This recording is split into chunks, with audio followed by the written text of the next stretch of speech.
আল্লাহ নবীকে লক্ষ্য করে তারা ঈদ ছুটছে। আল্লাহর নবী সোনার দুটো হাত নিয়ে আল্লাহ নবী মুখটাকে ঢেকে দিলেন। আল্লাহর নবী হাবিবুল্লাহকে জনাবে মুহাম্মদুর রাসূলুল্লাহ সাল্লাল্লাহু আলাইহি ওয়াসাল্লাম আল্লাহ নবী মাথায় হাত দিতে লাগলেন। সাহাবায়ে কেরামেরা আল্লাহ নবীকে হাত দিয়ে বেষ্টন করে নিয়ে আল্লাহ নবীকে বলছে, ইয়া রাসূলুল্লাহ, ইয়া হাবিবাল্লাহ, হুজুর আপনি মাথাটা আর উঁচু করবেন না। ইয়া রাসূলুল্লাহ, ইয়া হাবিবাল্লাহ, হুজুর আপনি মাথাটা নিচু করে রাখেন। আল্লাহর নবীকে সাহাবায়ে কিরাম বেষ্টন করে নিলেন। নেওয়ার পরে কাফের বেঈমানেরা আল্লাহর নবীকে লক্ষ্য করে ইট বড় বড় পাথর আল্লাহর নবীকে ছুঁড়ে ছুঁড়ে মারছে। হযরতে বেলাল হাবশী রাদিয়াল্লাহু তাআলা আনহু ছিলেন। হযরতে বেলালের ঠোঁটে এসে একটা বড় পাথর এসে আল্লাহ নবীর সাহাবী মুহাব্বতের সাহাবী হযরতে বেলালের ঠোঁটে এসে লেগে যায়। ঠোঁটে লাগার পরে হযরতে বেলালের ঠোঁট থেকে গলগল করে রক্ত পড়তে থাকে। হযরতে সিদ্দিক আকবর আল্লাহর নবীকে বেষ্টন করে রেখেছিল। আল্লাহর নবীর মুহাব্বতের সাহাবী হযরতে সিদ্দিক আকবর আল্লাহর নবীকে যখন ধরেছিলেন, একটা বড় পাথর এসে হযরতে সিদ্দিক আকবরের চাওয়ালিতে এসে লেগে যায়। ফিঙ্কি দিয়ে রক্ত বার হচ্ছে। পাথর ছুঁড়ে মেরেছে এত জোরে কাফেরেরা, আবু বকর সিদ্দিকের এই চাওয়ালিটা কেটে গলগল করে রক্ত পড়ছে। এমন করে আর অন্যান্য সাহাবায়ে কেরাম ছিল, তাদের কারোর হাতে, কারোর মাথায়, কারোর নাকে এমন করে পাথর ছুটতে থাকে। আল্লাহর নবী হাবিবুল্লাহকে জনাবে মুহাম্মদুর রাসূলুল্লাহ সাল্লাল্লাহু আলাইহি সাল্লাম আবু বকর সিদ্দিককে বলেন, ও আবু বকর তোমার বড্ড কষ্ট হচ্ছে, রক্ত বার হচ্ছে। হযরতে বেলালকে বলছো, বেলাল তোমার বড় কষ্ট হচ্ছে। হযরতে বেলাল বলে, ইয়া রাসূলুল্লাহ, ইয়া হাবিবাল্লাহ, হুজুর আমার জান চলে যাক, আমার সব কিছু আপনার জন্য কুরবান করে দিয়েছি। ইয়া রাসূলুল্লাহ, ইয়া হাবিবাল্লাহ, হুজুর আপনি মাথা তুলবেন না, আপনি মাথা তুলবেন না। আমাদের উপর যতই পাটকেল মারুক না কেন আমরা মরে যাব, আমাদের কোনো আপত্তি নাই। ইয়া রাসূলুল্লাহ, ইয়া হাবিবাল্লাহ, হুজুর আপনার এতটুকু কষ্ট হবে আমরা বরদাস্ত করতে পারবো না। কি ভালোবাসতেন নবীকে, কতটা ভালোবাসতেন। এজন্য যে হাদিসটা আমি শুনেছি, আল্লাহ রাসূল বলেছেন, মুমিন তুমি অতক্ষণ হতে পারবে না যতক্ষণ না নিজের বিবি, ছেলে, মেয়ে, আত্মীয় স্বজন, পাড়া প্রতিবেশী, জান মাল, টাকা পয়সা যা কিছু আছে সব থেকে আমি নবী আমাকে বেশি যদি তুমি ভালো না বাসো, তুমি শুনে নাও তুমি পরিপূর্ণ ঈমানদার হতে পারবে না। আজকে মুসলমান দেখো, নবীর কথা হচ্ছে, হাদিসের কথা হচ্ছে, ঘরে শুয়ে আছে। জান্নাতে যাওয়া অত সহজ? এই জায়গাটার গুরুত্ব যদি আমি বলি, যদি জ্ঞানী মানুষ হয় বাড়ি শুয়ে থাকবে না। বলবো এই জায়গার গুরুত্ব একটু বলবো কি, যে লাখ টাকার প্যান্ডেল করবেন, লাখ টাকার মাইক নিয়ে খরচ করে আপনারা মিলাদ করবেন, তার যেমন মূল্য চট বিছিয়ে একটা মাইক দিয়ে মিলাদ করলে তারও তত মূল্য। জোরে বলুন না সুবহানাল্লাহ। কি বুঝলেন? এই জায়গাটার নাম দিয়েছে আল্লাহ রসুল বুখারীর বর্ণনায় বেহেশতের বাগান। জোরে বলুন না সুবহানাল্লাহ। দুনিয়াতে বেহেশতের বাগানে তুমি বসতে পারলে না, কপাল ফাটা, মরণের পরে জান্নাতে আশা করো কি করে? যে নামাজ পড়লে জান্নাত চলে যাবেন? আজকে যদি বক্তব্যটা আমার, যেহেতু আজকে তোমার নবী দিবস উপলক্ষে, তোমার রজব মাস, তো ওই বিষয়টা আলোচনা করতাম। কি বুঝলেন? তাহলে আপনাদেরকে আমি অনুরোধ করবো, যারা বাড়িতে আছেন, রাস্তাঘাটে ঘুরছেন, অনুরোধ করবো চলে আসেন, নবীর মহাব্বতে অন্তত চলে আসেন। রসুলকে যদি ভালোবাসেন তাহলে এই মজলিসে এসে বসে যান। আল্লাহ নবী ঘটনা আমি শোনাবো, গুরুত্বটা বুঝিয়ে নিয়ে ঘটনা মনে করে শুনিয়ে দেবো ইনশাআল্লাহ। আল্লাহ নবী হাবিবুল্লাহকে জনাবে মুহাম্মদুর রাসূলুল্লাহ সাল্লাল্লাহু আলাইহি ওয়াসাল্লাম 1 তারিখে রাস্তা দিয়ে হেঁটে হেঁটে যায়।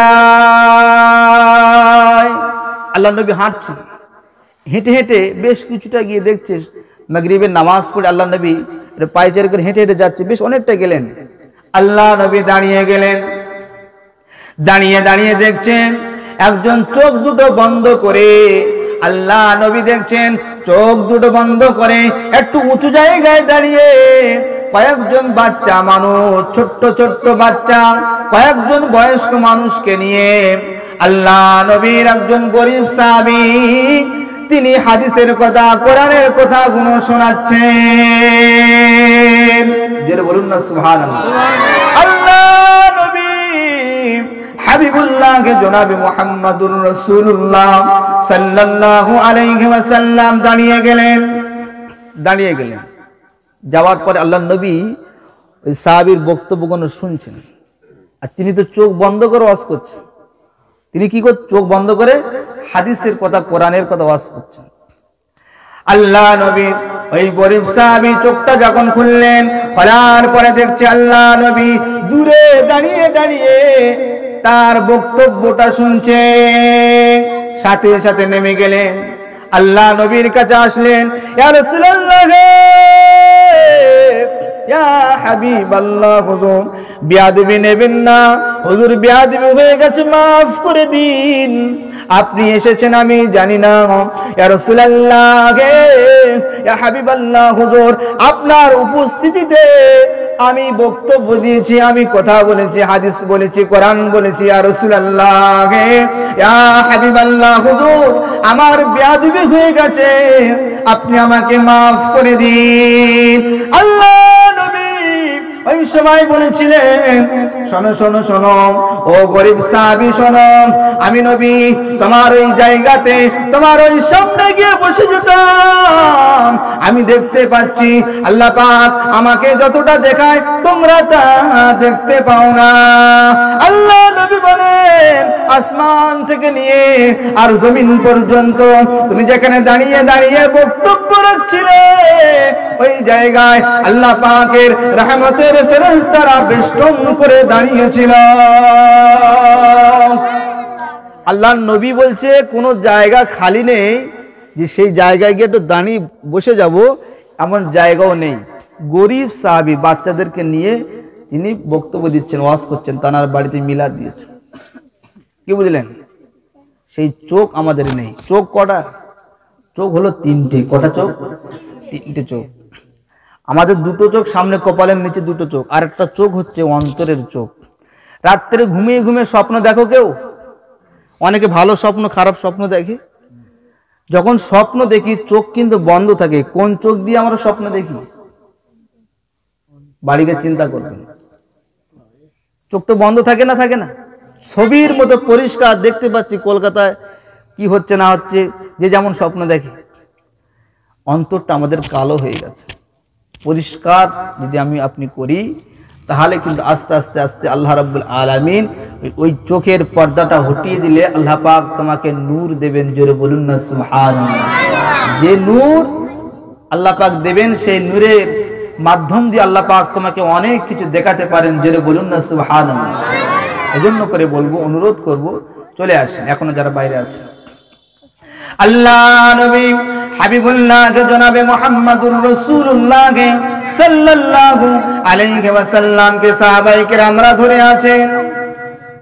হঠাৎ করে আবু জেহেল আসলো। কে? আবু জেহেল। আল্লাহ নবী চরম শত্রু ছিল আবু জেহেল।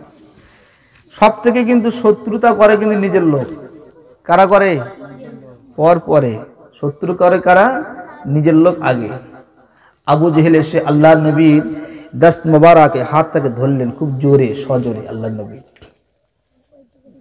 আল্লাহ নবীকে ধরে হিড় করে টানতে টানতে নিয়ে কাবা শরীফের চত্বরে নিয়ে আল্লাহ নবীকে খুব জোরে বসিয়ে দিলেন। ধমক দিয়ে আল্লাহ নবীকে হাতটা ধরে টানতে টানতে নিয়ে কাবা শরীফের চত্বরে নিয়ে আল্লাহ নবীকে হাতটা জোরে ধরে বসিয়ে দিলেন। আল্লাহ নবীকে আল্লাহ নবী হুজুর সাল্লাম বসে আছেন, অঝর নয়নে কাঁদছেন। হযরত বেলাল হাফসি রাদিয়াল্লাহু তাআলা, হযরত আবু বকর সিদ্দিক রাদিয়াল্লাহু তাআলা আর অন্যান্য সাহাবায়ে কেরাম সব উপস্থিত ছিলেন। কি কিছুই বলছেন, কাঁদছে। কেন? যেহেতু তাদের অনেক ক্ষমতা ছিল। আল্লাহ নবী হাবিবুল্লাহকে, জনাবে মুহাম্মদুর রাসূলুল্লাহকে সাল্লাল্লাহু আলাইহি ওয়াসাল্লামকে যখন বসিয়ে দিলেন, হযরত বেলাল হাফসি রাদিয়াল্লাহু তাআলা আনহু এত কান্না কাঁদছেন কিন্তু কিছুই বলতে পারছে না। এক সময় দেখতে পাওয়া যায় হামজা হামজা হামজা করে চিৎকার উঠেছে। হামজা হামজা করে একটা আওয়াজ শোনা যায়। হামজা কে ছিল? কে বলতে পারবেন? হামজা এমন একজন মানুষ ছিল, হযরত হামজা রাদিয়াল্লাহু তাআলা আনহুর নাম শুনলে জানটা কেঁপে যাবে, এমন রাগান্বিত মানুষ ছিলেন। কি বুঝলেন? হযরত হামজা রাদিয়াল্লাহু তাআলা আনহু উনি শাম দেশে ব্যবসার জন্য গিয়েছিলেন। কোথায়? শাম দেশ। শাম দেশ থেকে হযরত হামজা রাদিয়াল্লাহু তাআলা আনহু তিনি আসছিলেন। আর আমামা মানে পাগড়ি, এটা কি বলে? আমামা। আরবিতে কি বলে? আমামা। হযরত হামজা রাদিয়াল্লাহু তাআলা আনহু আমামা বেঁধেছিল। আর আমামার এই যে পিছনের যে দেখছেন, এই যে এইটা অনেকটা বড়। তা হামজা রাদিয়াল্লাহু তাআলা আনহু মুখটাকে পেঁচিয়েছিল এরকম। আমামার কাপড়টা দিয়ে হযরত হামজা রাদিয়াল্লাহু তাআলা আনহু মুখটাকে ঢেকে রেখেছিলেন। কাবা শরীফ চত্বরে আসলেন। হযরত হামজা রাদিয়াল্লাহু তাআলা আনহু ঘোড়ার উপরে বসে আছে, জিজ্ঞাসা করছে কি হয়েছে এখানে। আর ঘোড়ার পাটা উঁচু করে আল্লাহর নবী কাবা শরীফ চত্বরে হামজা রাদিয়াল্লাহু তাআলা রশিটা ধরে আর চিৎকার দিয়ে বলছে কি হয়েছে এখানে। কেউ কোনো উত্তর দিচ্ছে না। কেন? হামজা রাদিয়াল্লাহু তাআলা গর্জন ছিল আলাদা। হযরত হামজা রাদিয়াল্লাহু তাআলা বলছেন যে উতবা সাইবা আবু জেহেলকে জিজ্ঞাসা করছে, হে আবু জেহেল, হে উতবা সাইবা, কি হয়েছে এখানে, এত ভিড় কেন? কোনো উত্তর নেই। হযরতে বেলাল রাদিয়াল্লাহু তাআলা আনহু ছিলেন। হযরতে বেলাল বলেন, হামজা শোনো শোনো শোনো, আল্লাহর নবী হাবিবুল্লাহ জনাবে মুহাম্মদুর রাসূলুল্লাহ সাল্লাল্লাহু আলাইহি ওয়াসাল্লামকে এই পাষাণ হৃদয়ের আবু জেহেল আল্লাহর নবীকে থাপ্পড় মেরে দিয়েছে। আল্লাহর নবীর সোনার বদনে চড় মেরে দিয়েছে। কে? আবু জেহেল। আল্লাহ নবী হাবিবুল্লাহ জনাবে মুহাম্মদুর রাসূলুল্লাহ সাল্লাল্লাহু আলাইহি ওয়াসাল্লামের সোনার ওই বদনে, সোনার চেহারাতে আবু জেহেলের 5টা আঙুলের দাগ পড়ে যায়। হামজা রেগে গেলেন। হামজা রাদিয়াল্লাহু তাআলা এত রাগান্বিত মানুষ। হামজা বলছে, হে আবু জেহেল, আল্লাহর নবীকে তুই মারলি কেন? এই মুহাম্মদকে মারলি কেন? কি এমন করেছে মুহাম্মদকে মারলি কেন? হুঙ্কার দিয়ে আবু জেহেলকে প্রশ্ন করছে। আবু জেহেল তখন বলছে, হামজা শোনো, তোমার খোদাকে, তোমার প্রভুকে, তোমার লাত উজ্জাকে যদি কেউ গালি দেয় তুমি কি সহ্য করবে? হামজা রাদিয়াল্লাহু তাআলা বলছেন, না, কখনো সহ্য করব না। বলছে, আমাদের যে উজ্জা, আমাদের লাত, এগুলো সব তাদের ঠাকুরের নাম, তারা পূজা করত। বলছে আমাদের এগুলো সব মিথ্যা। আর মুহাম্মদ বলছে আল্লাহ একজন আছে, তাকে মেনে নাও, আর আমি মুহাম্মদ, আমি প্রেরিত রাসূল, এই কথাটা তুমি মেনে নাও। এই কথাটা কে বলেছে? আল্লাহর নবী বলেছে। শিখিয়েছেন কে? আল্লাহ রাব্বুল আলামিন।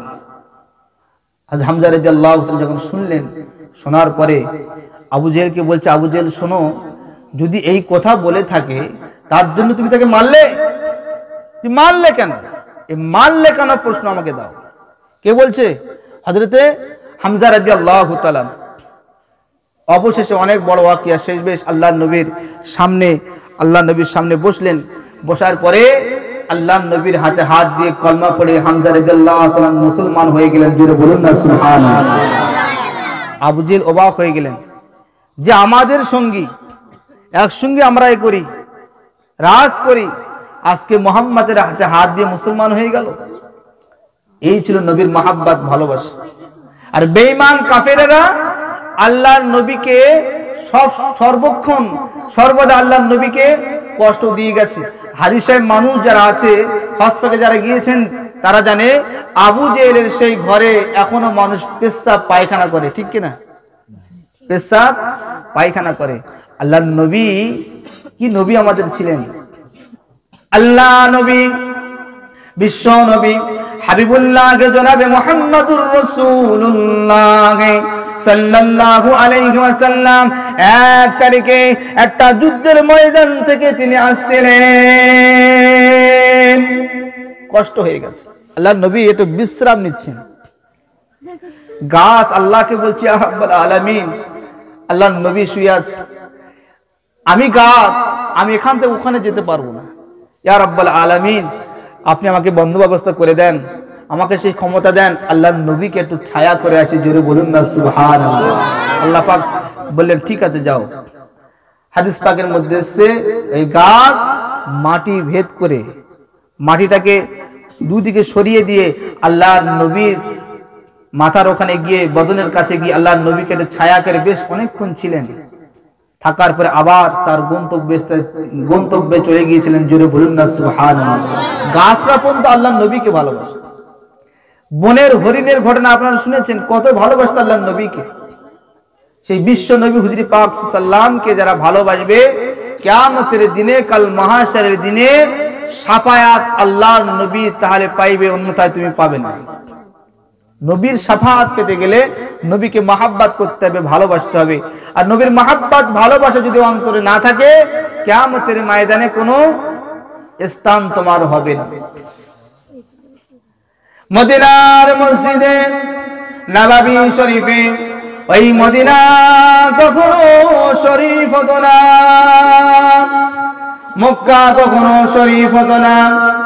মদিনা শহরটা শহর হয়ে যেত, মক্কা কখনো শরীফ হতো না। এই মক্কা শহরটা শহর হয়ে যেত। আল্লাহ নবী যদি মদিনাতে না আসতেন, ওই মদিনা শহরটা শহর হয়ে যেত।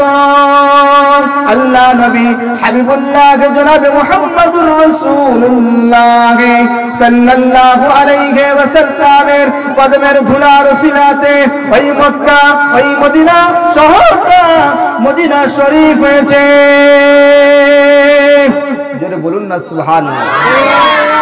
এই জায়গাটার নাম কি? যে পাড়াটার নাম হচ্ছে হাটুরিয়া দক্ষিণ পাড়া।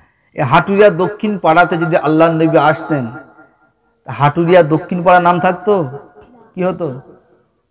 আল্লাহ নবী হাবিবুল্লাহ জনাবে মুহাম্মদুর রাসূলুল্লাহ সাল্লাল্লাহু আলাইহি ওয়াসাল্লাম এই হাটুরিয়া দক্ষিণ পাড়াতে যদি আল্লাহ নবী আসতেন, এই হাটুরিয়া দক্ষিণ পাড়া থাকতো না, হাটুরিয়া দক্ষিণ পাড়া শরীফ হয়ে যেত। জোরে বলুন না সুবহানাল্লাহ। মদিনা শহরটাকে কে চিনতো যদি আল্লাহর নবী না আসতো? কি নবী ছিলেন! আল্লাহ নবীকে 1 তারিখে হযরতে জিবরাইল আলাইহিস সালাম জিজ্ঞাসা করছেন, ইয়া রাসূলুল্লাহ, ইয়া হাবিবাল্লাহ, হুজুর আপনি কবে থেকে নবী? আল্লাহর নবীকে জিজ্ঞাসা করছে কে? হযরতে জিবরাইল আলাইহিস সালাম। পরিচয় জানছে। আল্লাহর নবী বলছে হযরতে আদম আলাইহিস সালাম যখন কাদা মাটিতে, মানে পানি আর কাদার মধ্যে, তখন আমি নবী। জোরে বলুন না সুবহানাল্লাহ। কি নবী ছিলেন! ওমা আরসালনাকা ইল্লা রাহমাতাল লিল আলামিন করে আল্লাহ পাক পাঠিয়েছেন। আলহামদুলিল্লাহ রাব্বিল আলামিন বলি কিনা, মানে কি? সমস্ত প্রশংসা আল্লাহর। ওমা আরসালনাকা ইল্লা রাহমাতাল লিল আলামিন, লাস্টে কি আলামিন আছে না নাই? আলহামদুলিল্লাহ রাব্বিল আলামিন। আলামিন বলতে কি? আলামের বহুবচন কি? আলামিন। বলছে পুরো আলামের আল্লাহ পাক তাকে রহমত করে পাঠিয়েছিলেন। জোরে বলুন না সুবহানাল্লাহ। কি নবী ছিলেন! মদিনার মসজিদে নববী শরীফে আযান হয়ে গেল। হযরতে মাওয়াজ আর হযরতে মুআজ মদিনার মসজিদে নববী শরীফে গেলেন। মদিনার মসজিদে নববী শরীফে আজান হয়েছে হযরত মাওয়াজ আর হযরত মুয়াজ, দুইজন ছোট্ট ছোট্ট ছেলে, বাচ্চা ছেলে মদিনার মসজিদে গিয়েছেন নামাজ পড়তে। যে কথা আমি বলছিলাম বাচ্চাদেরকে শোনাবো, যে ঘটনা ভালো করে শোনো। মদিনার মসজিদে আজান হয়েছে, বাচ্চা ছেলে দুইজন ছোট্ট ছোট্ট ছেলে হযরতে মাওয়াজ আর হযরতে মুয়াজ রাদিয়াল্লাহু তাআলা আনহু মদিনার মসজিদে গিয়েছেন নামাজ পড়তে। আর আজকের যদি আমাদের মসজিদে আজান হয়, গান বন্ধ হয়, হয় কি? আপনাদের এখানে খুব ভালো মাশাআল্লাহ বন্ধ হয়, আমাদের 24 পরগনা বন্ধ হয় না। কি বুঝলেন? 1 জানুয়ারি পালন করছে, মসজিদের পাশ থেকে যাচ্ছে, ঢোলের কি বলে মানে মেশিনের আওয়াজটা আরো বাড়িয়ে দিচ্ছে। কি বুঝলেন? মানে যদি বলেন হুজুর মুসলমানের ছেলে ওরা কোনোদিন করবে না, আমি প্রমাণ দিচ্ছি। খেয়ে আছে কি 1 জানুয়ারি কি খায়? সব কি ভিটামিন খায়? লাল পানি খায়। তো হুঁশ তো নেই, মসজিদ কি দরগা কি মাদ্রাসা কি মন্দির, এর দিমাগ তো নেই। দিমাগ কি হয়ে গেছে? আউট হয়ে গেছে। সাউন্ডটা বাড়াচ্ছে, যাদের একটা জ্ঞান আছে খায়নি তারা বলছে কি রে মসজিদ থাক না, কোনো অসুবিধা নেই। কি বুঝলেন? এই মুসলমান ঘরের ছেলে। আর হযরতে মাওয়াজ আর হযরতে মুয়াজ দুই ভাই ছোট্ট ছোট্ট বাচ্চা ছেলে মদিনার মসজিদে গিয়েছেন নামাজ পড়তে। জোরে বলুন না সুবহানাল্লাহ। মদিনার মসজিদে নববী শরীফে হযরতে মাওয়াজ আর হযরতে মুয়াজ যখন গেলেন, আল্লাহ নবীকে দেখতে পেলেন না, জন যুবক সাহাবায়ে কেরামদেরকে দেখতে পেলেন না।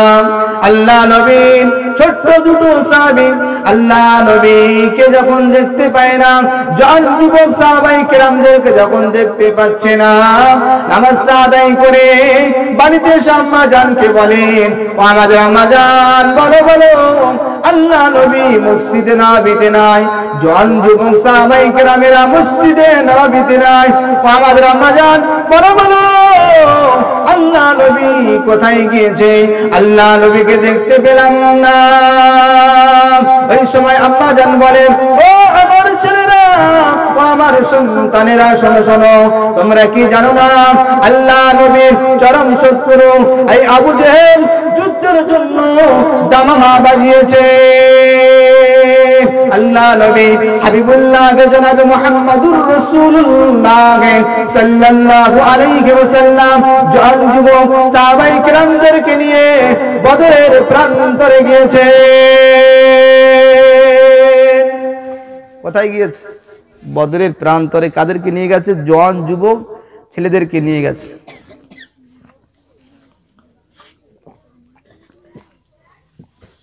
বদরের প্রান্তরটা এমন ছিল, হাদিস পাকের মধ্যে এসছে, বাপ নিজের সন্তানকে চিনবে না ওখানে। বাপ নিজের সন্তানকে চিনবে, যে আমার ছেলে যুদ্ধ করতে করতে এসে গেছে সামনে, যে ছেড়ে দেবো, কোনো কথা হবে না। কি বুঝলেন? আমি বাপ, আমার সামনে আমার সন্তান এসে গেছে, আমার বিরোধিতা, আমি ইসলামের পক্ষে, সে আমার বিপক্ষে, কিন্তু বদরের প্রান্তরে কোনো কথা হবে না, গর্দান চলে যাবে। সেই বদরের প্রান্তরে কে যাবে? ছোট্ট দুটো ছেলে হযরতে মাওয়াজ আর হযরতে মুয়াজ বায়না করেছে আল্লাহ মায়ের কাছে, ও আমাদের আম্মা জান, বড়দের জন্য বড় বড় তলোয়ার আছে, ও আমাদের আম্মা জান, আমরা ছোট্ট ছেলে, আমরা বাচ্চা ছেলে, আমাদের জন্য কি ছোট ছোট তলোয়ার হবে না?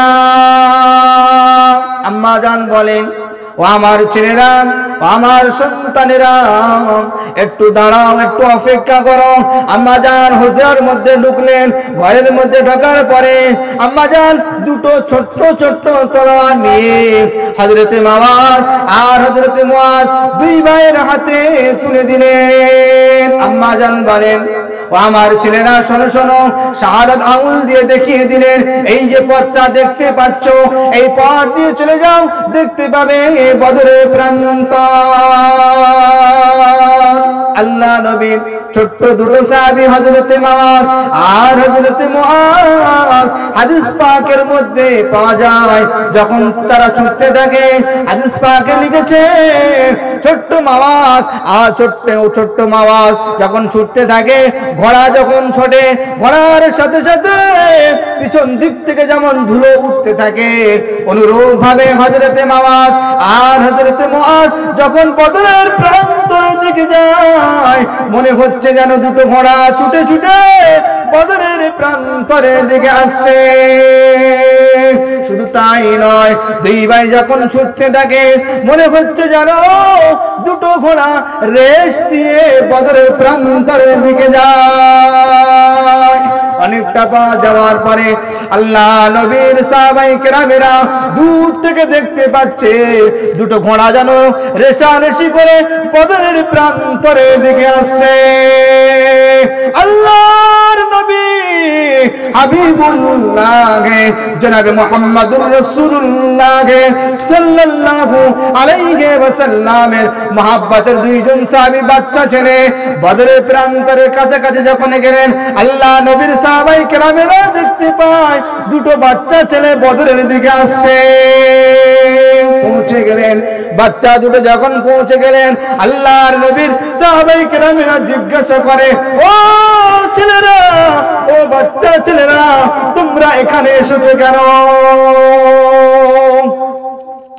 বদরের প্রান্তর, আমি বললাম যে বদরের প্রান্তরটা কেমন একটা জায়গা, সেখানে দুটো বাচ্চা ছেলে যদি যায়, সাহাবায়ে কেরামদের নজরে যদি পড়ে যায়, আশ্চর্য তো হয়ে যাবে। জিজ্ঞাসা করছে, বাবা তোমাদের বাড়ি কোথায়? বলছে আমাদের বাড়ি মদিনাতে, আমরা এসেছি বদরের প্রান্তরে। এটা হচ্ছে বদরের প্রান্তর। বলছে আবু জেহেল কোনটা আমাদেরকে দেখিয়ে দাও। আবু জেহেল কে? আবু জেহেলকে দেখিয়ে দাও। কেন? বলছে মায়ের কাছ থেকে শপথ করে এসেছি যে আবু জেহেলকে চিরতরে জাহান্নামে পাঠিয়ে দেব। জোরে বলুন না সুবহানাল্লাহ, জোরে বলুন না সুবহানাল্লাহ। মায়ের কাছ থেকে শপথ করেছে কি? আবু জেহেলকে চিরতরে জাহান্নামে পাঠিয়ে দেব। বাচ্চা ছেলে ইমানি পাওয়ার দেখেন। এই কথা যখন শুনেছে, শোনার পরে সাহাবায়ে কেরাম বুঝতে পেরেছে বাচ্চা ছেলে বটে, কিন্তু ইমানি জজবা, ইমানি পাওয়ার অনেক বেশি। জোরে বলুন না সুবহানাল্লাহ। আল্লাহ নবীর সাহাবায়ে কেরামেরা সবাই বলেন, ওই যে সাদা ঘোড়াটা দেখতে পাচ্ছ, ওই যে সাদা ঘোড়াটা দেখতে পাচ্ছ, ওই ঘোড়ার পিঠে যে বসে আছে, ওইটা হলো আবু জেহেল। ওটাই হলো আবু জেহেল। কিন্তু বাচ্চা ছেলে তো, তলরটা তো ছোট, আর আবু জেহেল উঁচুতে বসে আছে, ঘোড়াটা অনেক উঁচু, আর ঘোড়ার উপরে যখন আবু জেহেল বসে আছে, আবু জেহেলের গলায় কি ছুরি মারতে পারবে?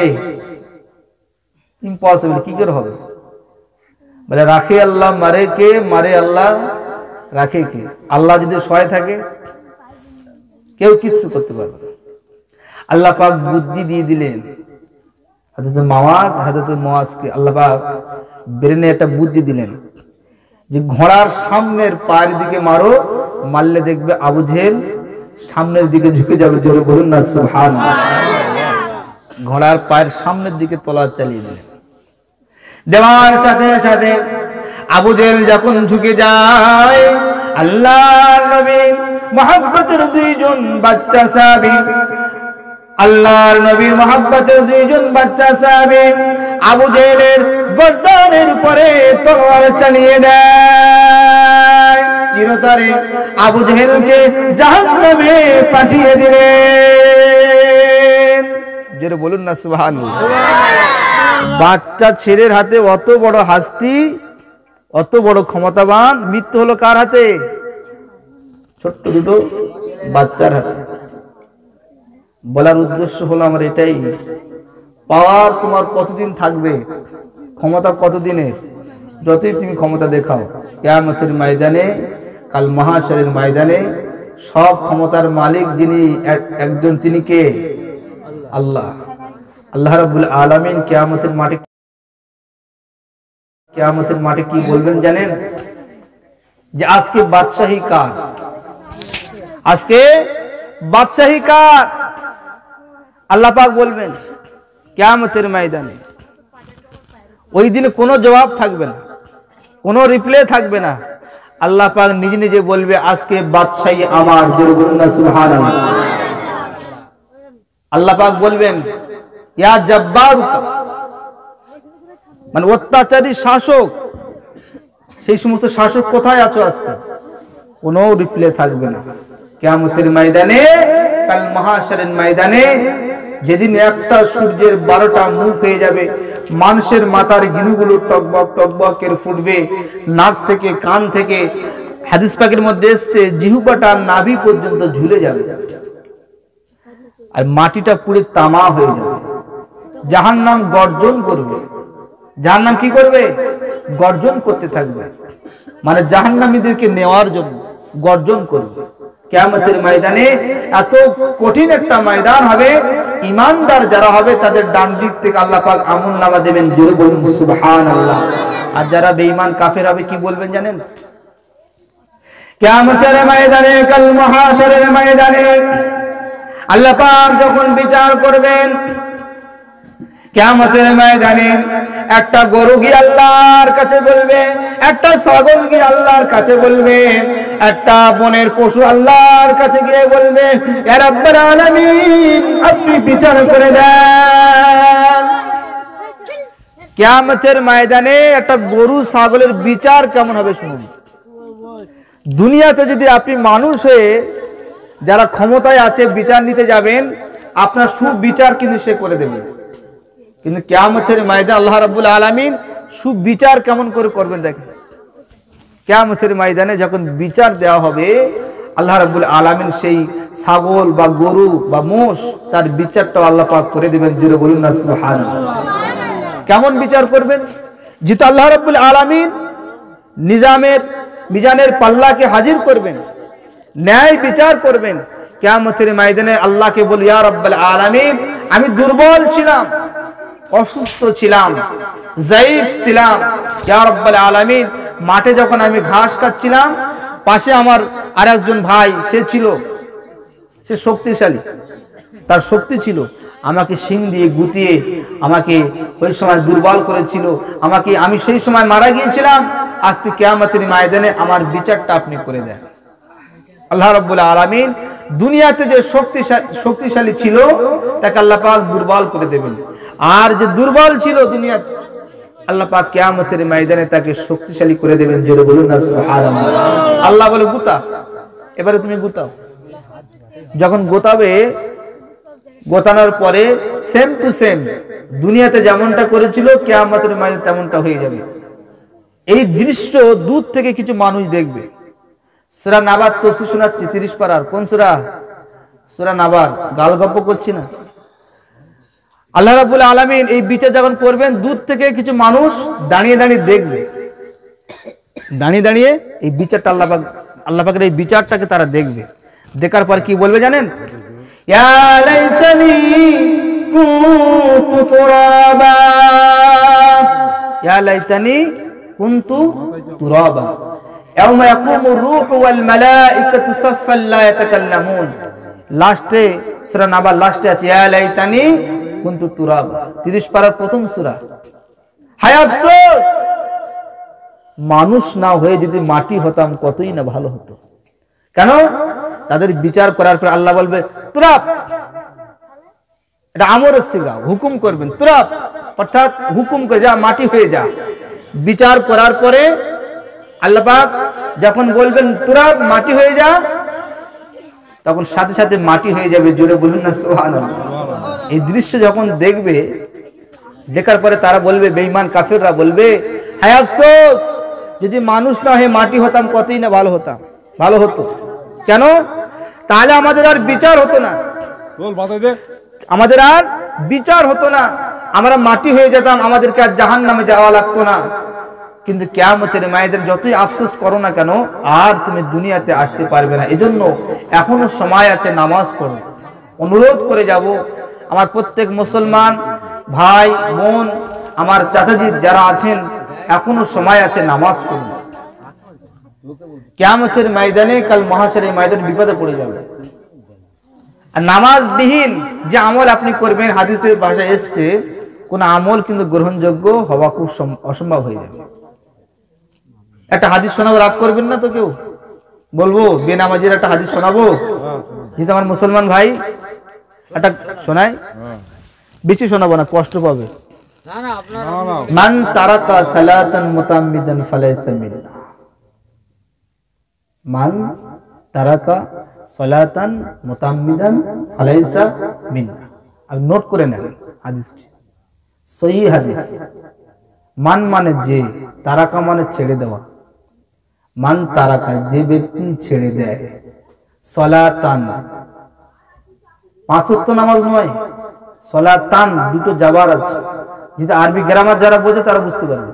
সালাতান কোন এক ওয়াক্ত নামাজ যদি কেউ ছেড়ে দেয়, মুতাআম্মিদান জেনে শুনে, ফালাইসা মিন্না সে আমার উম্মত নয়। বালিশি মাথায় দিয়ে চিন্তা করে দেখবেন বাড়িতে গিয়ে, আপনি মুসলমান না হিন্দু না কি, সেটা আপনি প্রশ্ন করবেন, পেয়ে যাবেন। আমি সাইফুদ্দিন বলবো। কথা কি বুঝে এসছে কি বললাম? আরেকটা জিনিস শুনবেন, হালকা করে বলবো, বেশি বলবো না। কিয়ামতের ময়দানে আল্লাহর নবী এক শ্রেণীর উম্মতকে বলবে, তুই আমার উম্মতই না, তুই আমার উম্মত না। আরে তুই আমার ছেলে হতে পারিস, আমি একটা মৌলভী সাহেব ছেলে, আমি একটা আলেম মানুষ, একটা হাফেজ মানুষ, আমার ছেলে দাঁড়িয়ে পেশাব করবে, আমি কি মেনে নেবো কোনোদিন? কষ্ট করে লেখাপড়া শেখাবো, ছেলে দুদিন পরে দেখছি দাঁড়িয়ে পেশাব করছে, মদ খাচ্ছে, আমি বাপ এনকার করবো না? করবো না। তুই আমার ছেলেই হতে পারিস না। এই কালচার তোকে শিখিয়েছি আমি, তোকে এত লাখ টাকা খরচ করে। উপযুক্ত বাপ হলে এই কথা বলবে কিনা? আল্লাহ পাক কিয়ামতের আল্লাহ নবী যে এত কষ্ট করে ইসলামটাকে আমি পৌঁছে দিলাম, সেটা অল পৃথিবীর মানুষের কাছে পৌঁছে যায়। সাহাবায়ে কেরাম শহীদ হয়েছেন, রক্ত দিয়েছে, তারা সন্তানকে তারা এতিম করেছে, বিবিকে বিবাহ করে দিয়েছে, ইসলামটাকে প্রতিষ্ঠিত করার জন্য, নামাজকে কায়েম করার জন্য। সেই নামাজ, রোজা, হজ, যাকাত সব ছেড়ে ছুড়ে দিয়ে হিন্দু, খ্রিস্টান, জৈন, বাগদিদের কালচার নিয়ে বসবাস করে দুনিয়ায় এসেছো।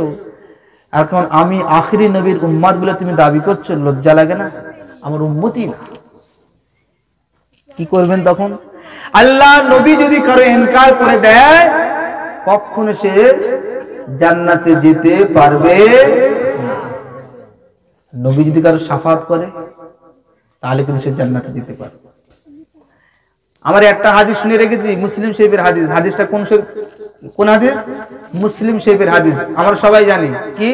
মান ক্বালা লা ইলাহা ইল্লাল্লাহ দাখালাল জান্নাহ।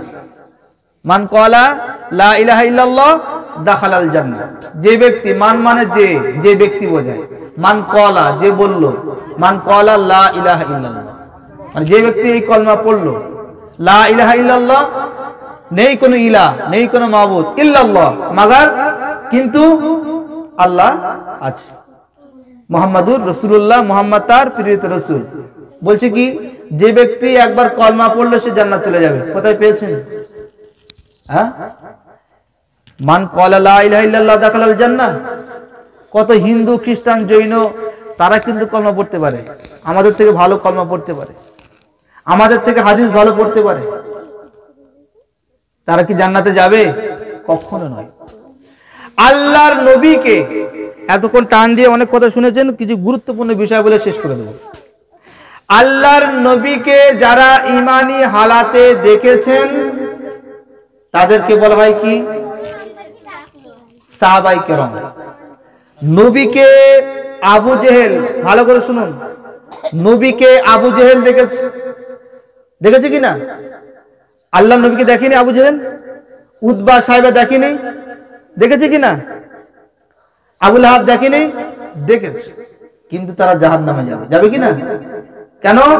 নবীকে দেখলে যে জান্নাতে যাবে নয়, ইমানি হালাতে যদি নবীকে দেখো, অর্থাৎ ইমান নিয়ে তুমি ইমানি মন নিয়ে ইমানি চিন্তা ফিকির নিয়ে নবীকে দেখো, তাহলে তুমি সাহাবী হবে, তাহলে তুমি জান্নাতে যাবে, অন্যথায় জান্নাতে যেতে পারবে না। আরেকটা জিনিস শোনাই, আল্লাহর নবীকে সব থেকে বেশি দুনিয়াতে কে ভালোবেসেছিল? আল্লাহ। দুনিয়াতে ওনার আত্মীয়দের মধ্যে, সাহাবায়ে কিরামদের মধ্যে অনেকে তো ভালোবেসেছিল, কিন্তু একজন তিনি কিন্তু কাফের, কিন্তু তিনি কি কাফের, নবী খুব ভালোবাসতো, তিনি জান্নাতে যাবে না। আবু তালেব আল্লাহর নবীকে ভালোবাসে নেই? বাসেন আল্লাহ নবী?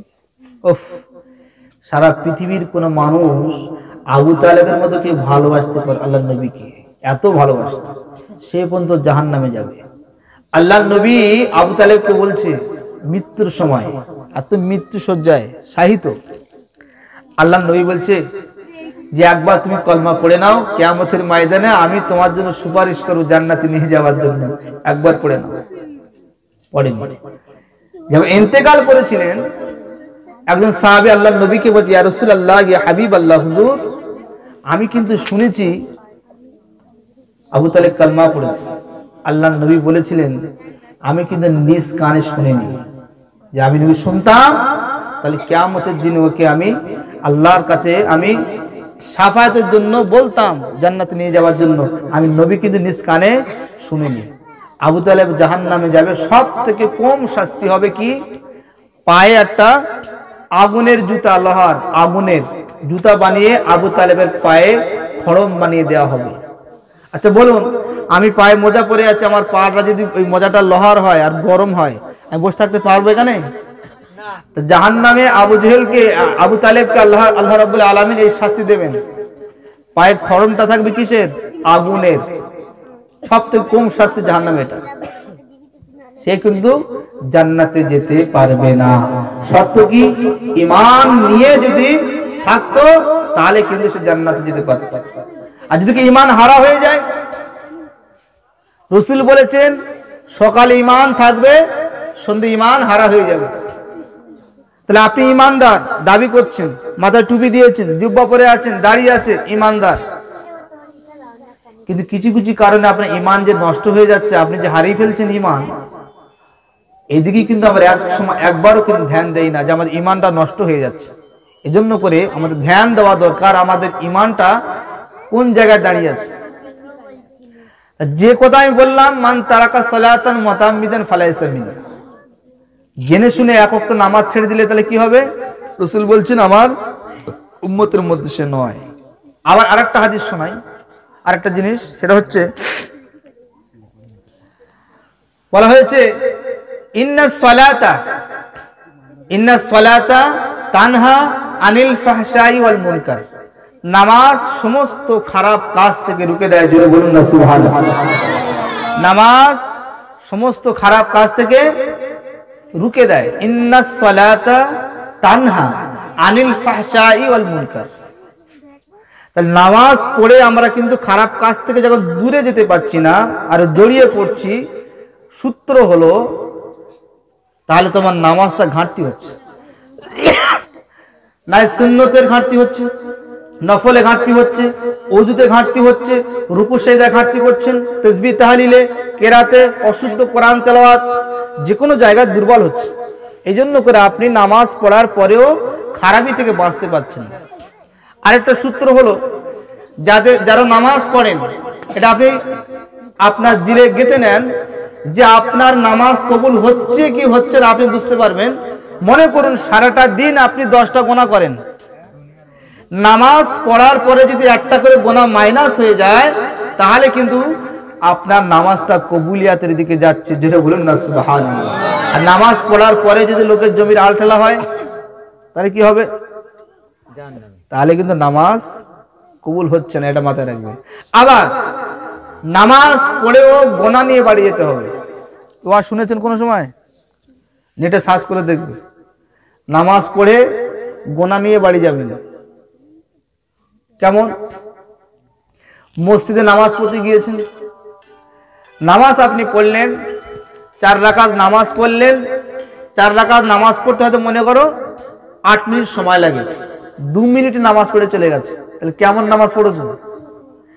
রুকু সেজদা ঠিক মতো করলেন না, হুড়ু হুড়ু করে নামাজ পড়ে চলে গেছে, ওই নামাজ তোমাকে বদদোয়া করবে। জোরে বলুন না নাউজুবিল্লাহ। নামাজ কি করবে? তোমাকে বদদোয়া করবে, তুমি নাফা করতে পারবে না। এখন খেয়াল রাখবে, আমার নামাজি মুত্তাকি পরেজগার দিনদার, আমি কাউকে কোনো সময় ইন্ডিকেট করে কাউকে কথা বলি না, এটা আমার যা বলতে পারেন, কাউকে আঘাত দিয়ে কথা বলি না, দিয়ে থাকলে মাপ চেয়ে নেই।